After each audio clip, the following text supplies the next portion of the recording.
Okay, పరిశుద్ధాత్మ దేవుని వందనాలు. అదేవిధంగా పరలోక దేవుని స్వరం ఉంచిన మీ అందరికీ మా హృదయపూర్వక వందనాలు చెల్లించుకుంటున్నాం.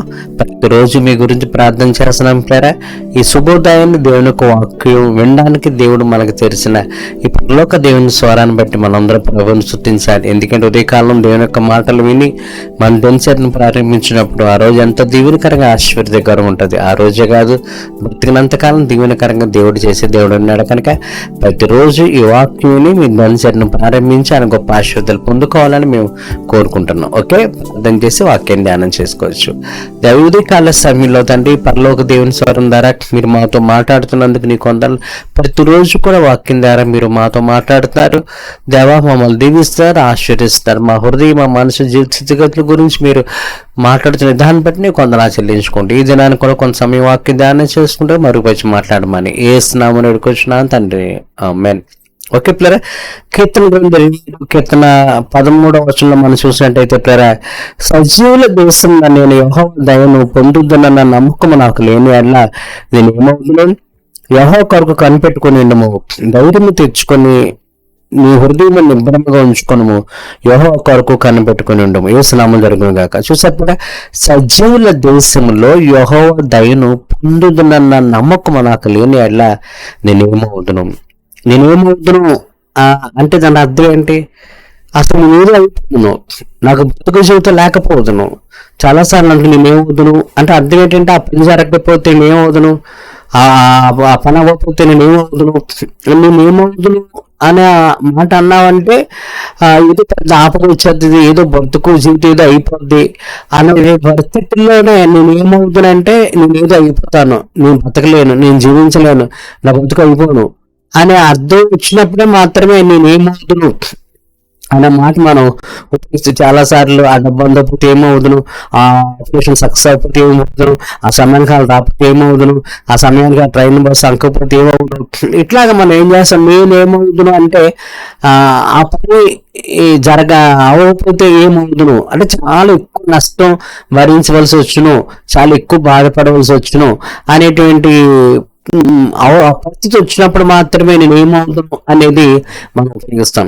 సో ఇక్కడ వాక్యంలో నేను ఏమవుతును అనేది దేని గురించి ఇక్కడ వాక్యం చెప్తున్నా ఆలోచించండి. చాలా సార్లు రకరకాల పరిస్థితులు బట్టి నేను ఏమవుతును అంటాం. ఈ లోకంలో మనం జీవించేటప్పుడు రకరకాల పరిస్థితులు బట్టి నేను ఏమవుతును అనేది అనేక జరుగుతుంటాం.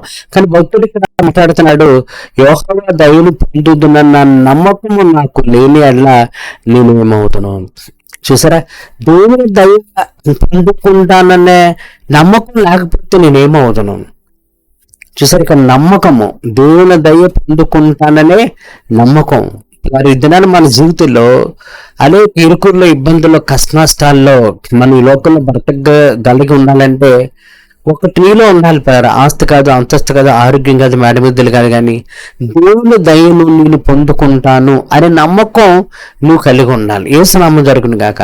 దేవుని దయను పొందుకుంటాను అనే నమ్మకం నువ్వు కలిగి ఉంటే చాలు. ఖచ్చితంగా ఎటువంటి పరిస్థితులను దేవుడు సహాయం చేస్తాడు. ఎంత ఘోరమైన స్థితిగతుల నుంచి అయినా సరే దేవుడు నిన్ను విడిపిస్తాడు బ్రదర్. ఈ లోకంలో మనం విజయవంతంగా బ్రతకాలి, సంతోషంగా, ఆనందంగా, శాంతి సంబంధాలు కలిగి బ్రతకాలి అంటే ఆస్తులు, అంతస్తులు, మేడమిద్దులు, వెండి బంగారాలు, చుట్టాలు, బంధువులు, స్నేహితులు ఉన్నా లేకపోయినా నీ జీవితంలో ప్రధానమైన ఒక విషయం ఉండాలి. ఏంటంటే దేవుని దయను పొందుకుంటానన్న నమ్మకము నువ్వు కలిగి ఉండాలి. యేసు నామమున జరుగును గాక.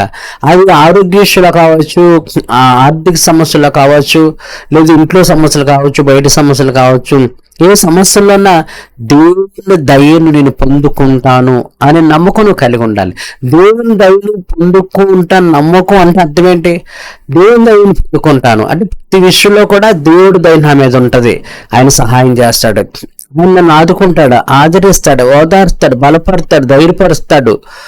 ప్రతి విషయంలో దేవుని దయ పొందటువంటి ప్రతి విషయంలో నేను చేసే ప్రతి ప్రార్థన కూడా దేవుడు ఆలకిస్తాడు. నా ప్రతి ప్రార్థనకు దేవుడు జవాబిస్తాడు. నాకు కూడా ప్రతి కష్టం నుంచి, నష్టం నుంచి కూడా దేవుడు నన్ను విడిపిస్తాడు అనే దానికి సింగిల్ ఒక మాట ఏంటంటే దేవుని దయను పొందుకుంటాను. యేసు నామమున జరుగును గాక.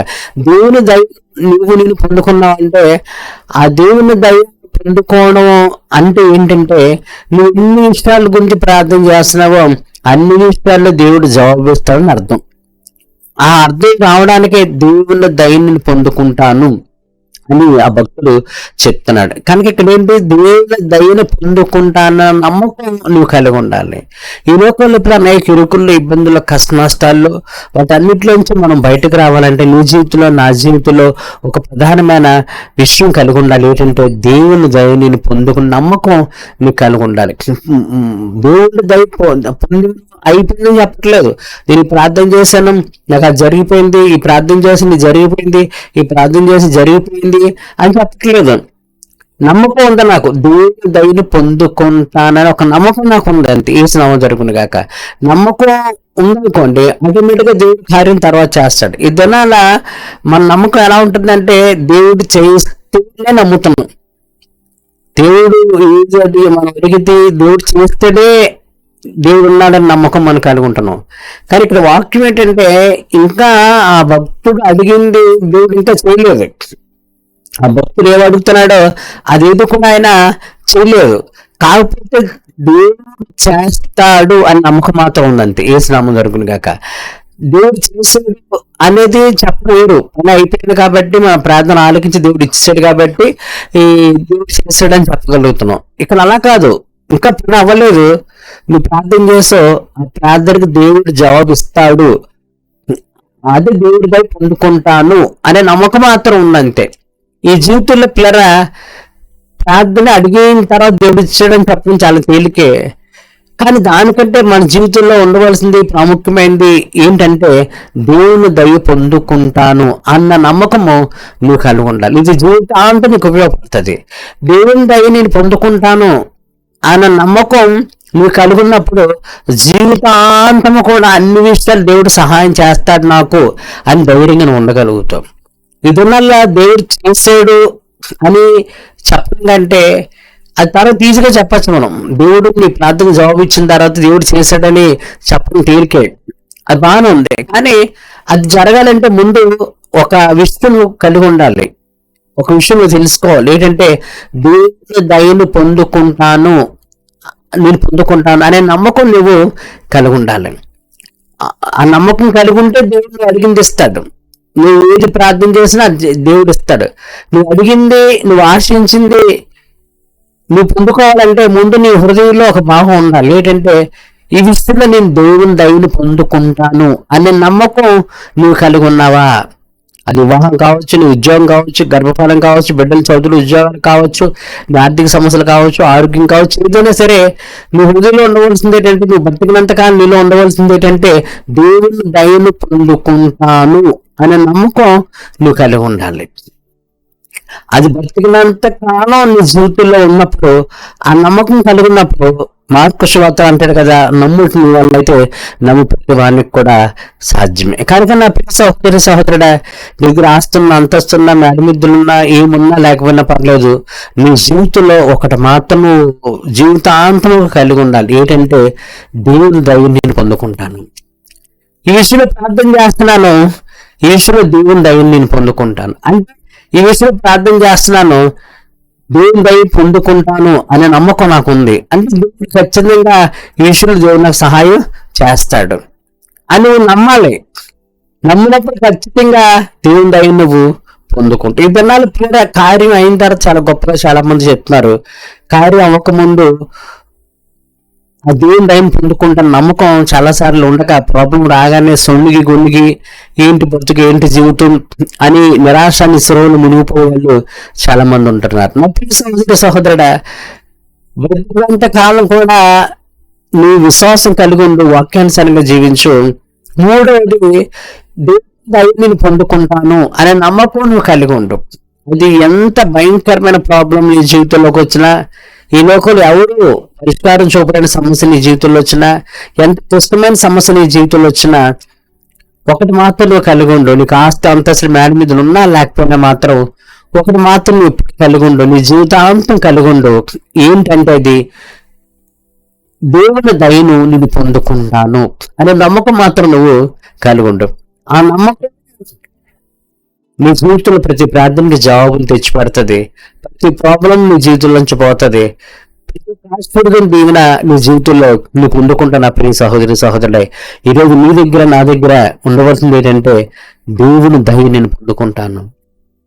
ఆ నమ్మకం అనేది ఉంటే చాలు, అన్ని సమస్యల విజయం పొందుకుంటావు, అన్ని విషయాలను ఆశీర్వాదం దీవెన పొందుకుంటావు, సంతోషంతో ఆనందంతో కూడిన జీవితం నువ్వు పొందుకుంటావు. ₹1,00,00,000 ఉండడం ఒకళ్ళ నీ దగ్గర లేకపోవచ్చు, ఒక ఎంబీబీఎస్ ఎంటెక్ ఏదో నువ్వు చదివి ఉండలేకపోవచ్చు, లేదా వెండి బంగారం నీ దగ్గర లేకపోవచ్చు, అవన్నీ లేదు.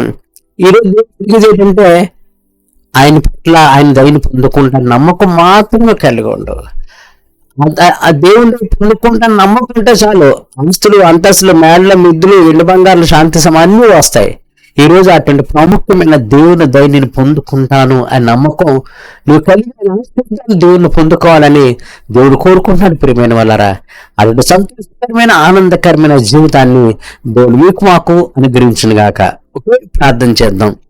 ఉదయకాల సమయంలో నేను దయను పొందుకుంటాననే నమ్మకం లేకపోతే నేనేమవుతాను?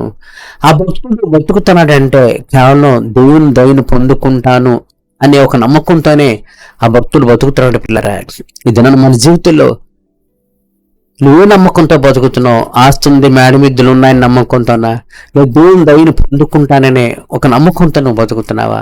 మేడమిద్దులు ఆస్తిపాస్తులు ఉన్నాయని కాదు, కానీ దేవుని దయను పొందుకుంటాననే నమ్మకం నువ్వు కలిగి ఉండవు. అది ఉంటే చాలు, నీ బ్రతుకులో విజయాలు పొందగలవు.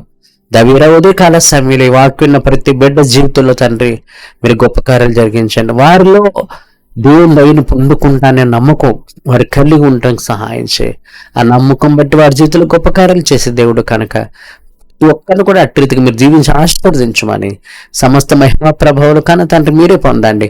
ఈ వాక్యని బిడ్డలు ప్రతి ఒక్కరి జీవితంలో ఆరోగ్యం, ఐశ్వర్యం, శాంతి, సమాధానాలు తెచ్చి ఈ విషయంలో వాళ్ళు ప్రార్థన చేసిన నీ దయ పొందుకుంటే నమ్మకం కలిగి వారు జీవించేలాగా ఆ గొప్ప ఆశీర్వాదం మనకు దయచేయమని యేసు నామమున వేడుకుంటున్నాను తండ్రి, ఆమేన్. ఓకే పిల్లరా, దేవునికి వాక్యం ఉన్నారా కదా, కనుక దేవుని యొక్క దయను పొందుకుంటాను అని నమ్మకంగా సంతోషంగా ఉండు. ఆ నమ్మకం లేకపోతే నేనేమవుతాను? ఆ నమ్మకం లేకపోతే ఈ లోకల్ మనం బ్రతకలేము పిల్లరా. ఆ నమ్మకమే మన జీవితాల్లో అన్ని విషయాల్లో విజయాన్ని మనకు తెచ్చిపెడుతుంది. అట్లాంటి విజయవంతమైన జీవితం మీరందరూ పొందుకోవాలని మీకోసం ప్రతిరోజు ప్రార్థన చేస్తున్నాం పిల్లరా. ఈ ప్రాబ్లం ఉన్న మాకు తెలియజేయండి. వాట్సాప్ దగ్గర కానీ ఫోన్ ద్వారా కానీ తెలియజేస్తే తప్పకుండా ప్రార్థన చేస్తాం. దేవుని మీరు అందరూ పొందుకుంటారు, సంతోషంగా ఆనందంగా ఉంటారు. ఓకే, మీ అందరికీ నా హృదయపూర్వక వందనాలు.